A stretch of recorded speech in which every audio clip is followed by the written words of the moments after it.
Haven Arrest Missionary Baptist Church Sunday School Lesson number 10, Making All Things New. The lesson comes from Revelations chapter 21, verses 1 through 8. We were asked to read the same. The place is Patmos. The time is 96 AD. The final unit of our study gives us a future perspective on the sovereignty of God. A sovereign God is able to shape and control events. In these studies, we will examine how God will make a new heaven and a new earth, bring in the new Jerusalem, and cause a river of living water to flow through the holy city. This lesson culminates with an investigation of Christ as the Alpha and Omega. In view of what we have learned about God during this quarter, He is truly the sovereign. Today's aim, facts, to understand what things Christ will make new in eternity. Principle, to look forward to the time when Christ will make all things new. Application, to describe to people the new things we will enjoy in eternity. Illustrating the lesson. Encourage others by directing their attention to all that God will make new. Golden text reads, God shall wipe away all their tears from their eyes, and there shall be no more death, neither sorrow nor crying, neither shall there be any more pain, for the former things are all passed away. Revelations 21:4. Today we have two lesson outlines. One, the new order, Revelations 21:1 through 4, and the second, the divine proclamation, Revelations 21:5 through 8. Introduction. Our studies this quarter on the sovereignty of God have thus far taken us primarily to two biblical books. From Isaiah, we studied glorious prophetic visions of the coming Messianic kingdom and God's dominion over the earth and its rulers. From Hebrews, we gained insight into Jesus' sovereignty as he fulfilled the foreshadowing of Old Testament personages and practices.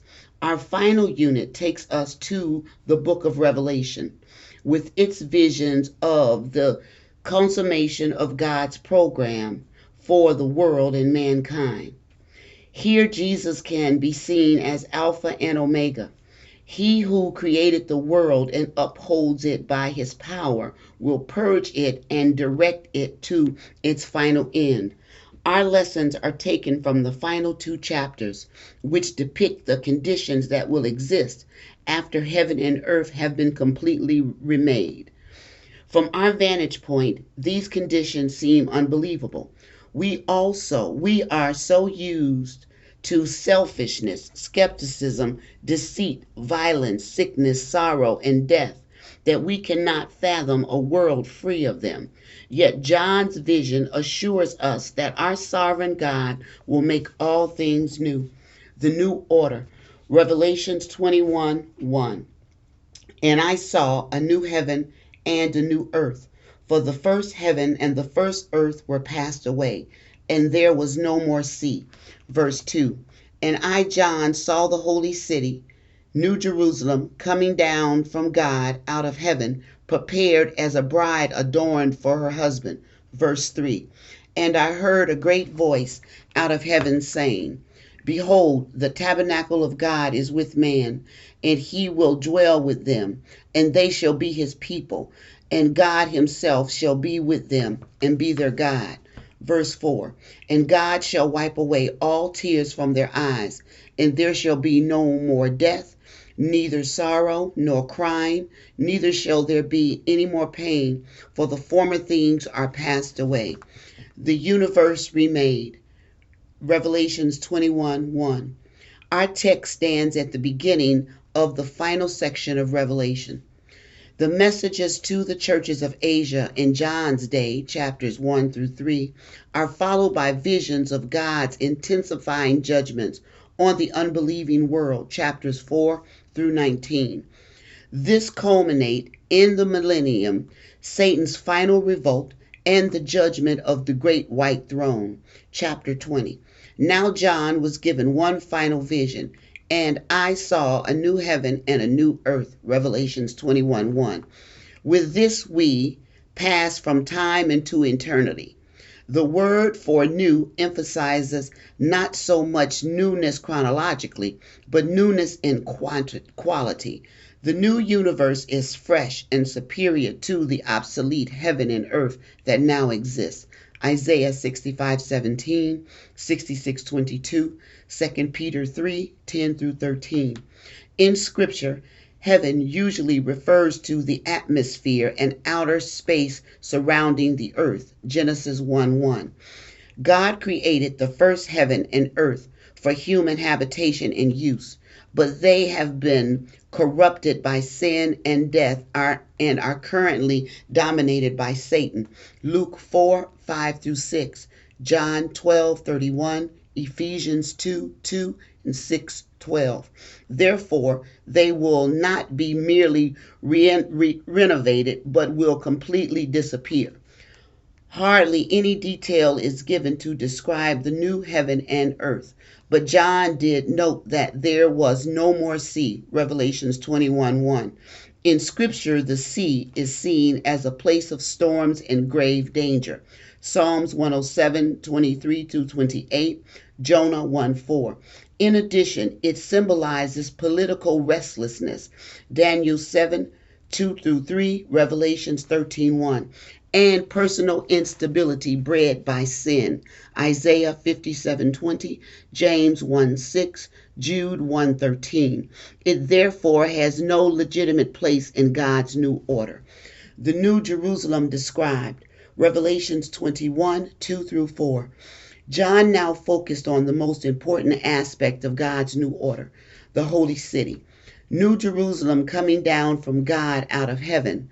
Although the original Jerusalem was on occasion called the Holy City, Nehemiah 11:1, Isaiah 48:2, 52:1, Matt 4:5. This described its intent, not its actual condition.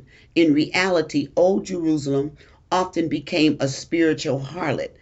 Isaiah 1:10, 21, Jeremiah 23:14, Revelations 11:8. But the New Jerusalem in John's vision will be forever free of sin and all its adverse effects. Revelations 21:2, 4, 8, and 27. God's redeemed people have been promised this home. John 14:2-3, Hebrews 11:10, 16, 13, and 14, and already enjoying a foretaste of its spiritual benefits. Galatians 4:26, Hebrews 12:22. But in eternity they will experience its full glory. John described this glory as that of a bride adorned for her husband. Revelations 21:2. The figure of a bride or wife is sometimes used of Israel.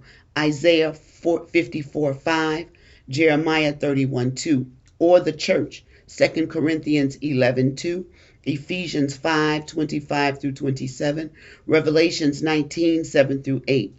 But here it describes a city in its pristine splendor, as a woman never looks finer than on her wedding day.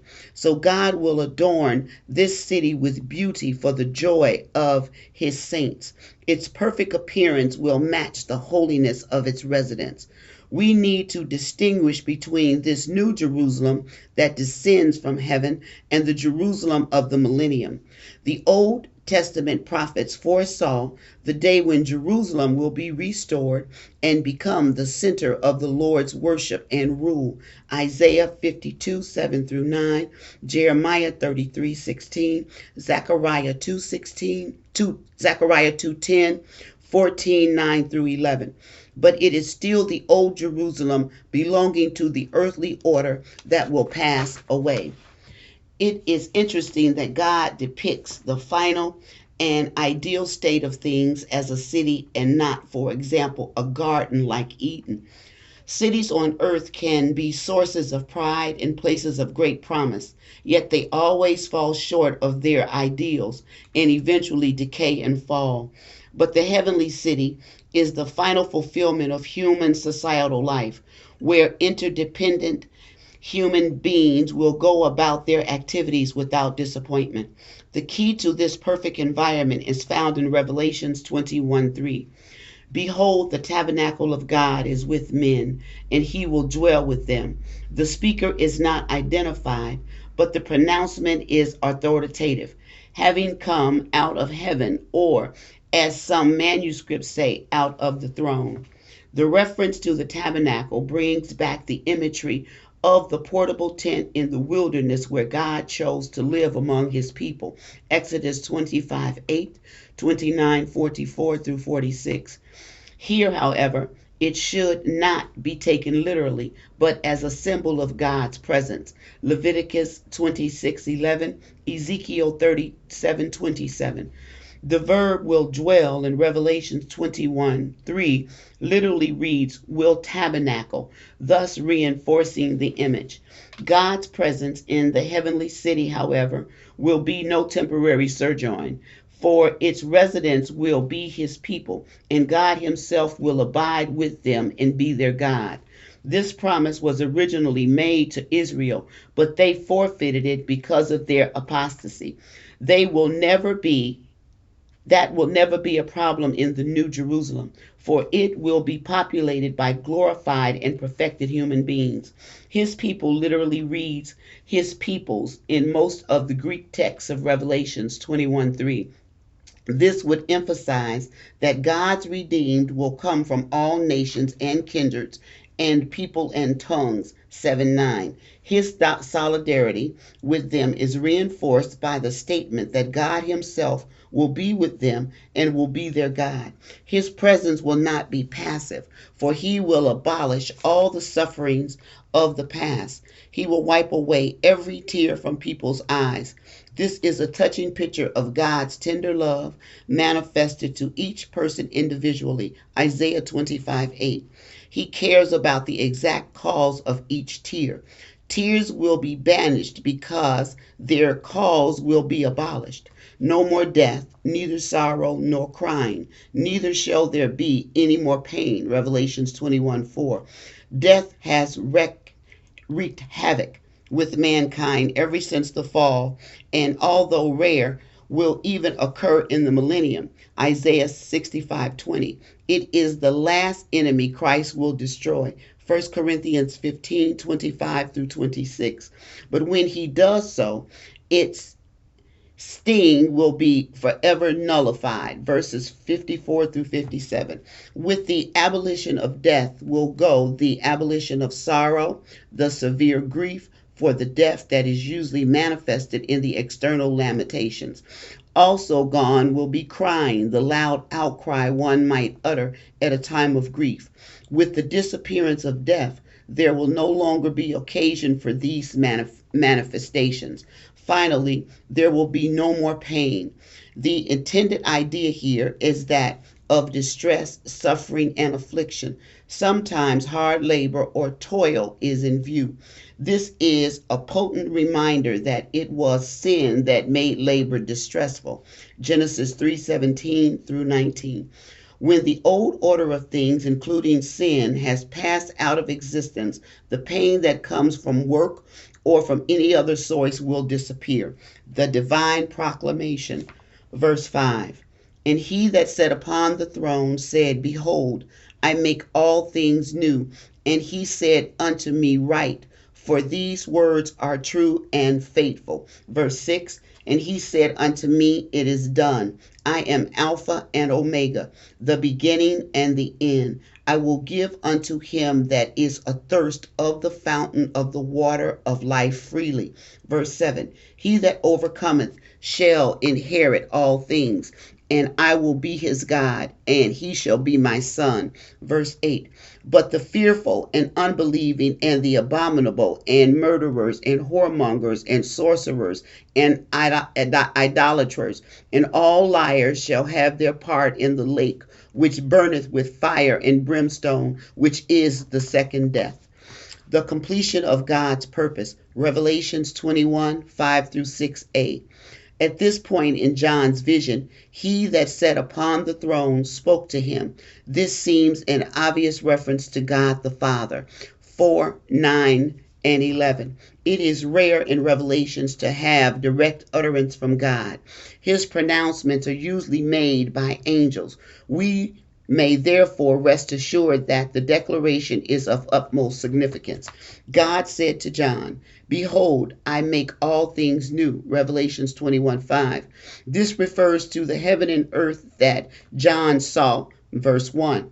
But the use of the Greek present tense suggests that God is continually renewing things in prospect of this final renewal. The regeneration of the soul, 2 Corinthians 5:17, the resurrection of the body, 1 Corinthians 15:20 through to 24, and the final purging of the earth from wickedness and its effects, 2 Peter 3:7 through 13, all are renewals preparing for this one.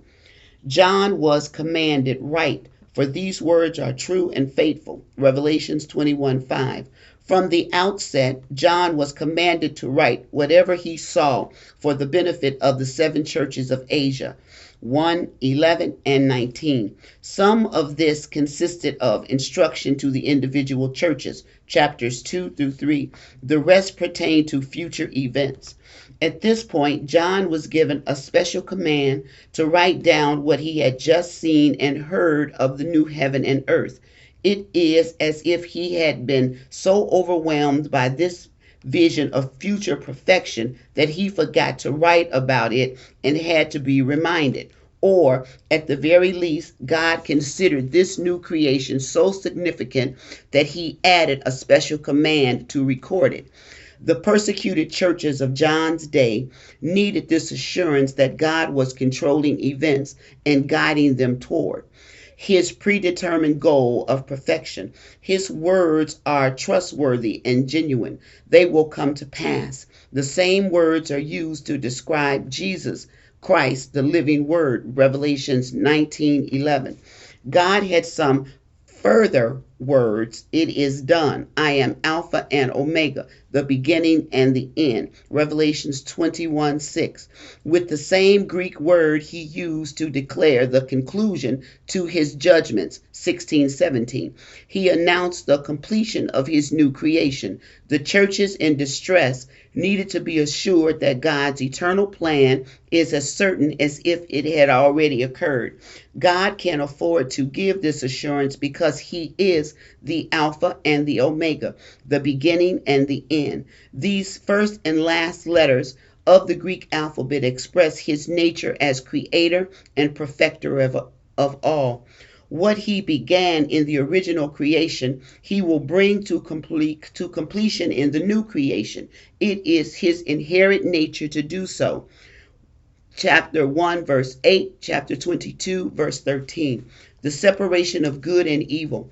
Verse 20, Revelations 21, 6b through 8.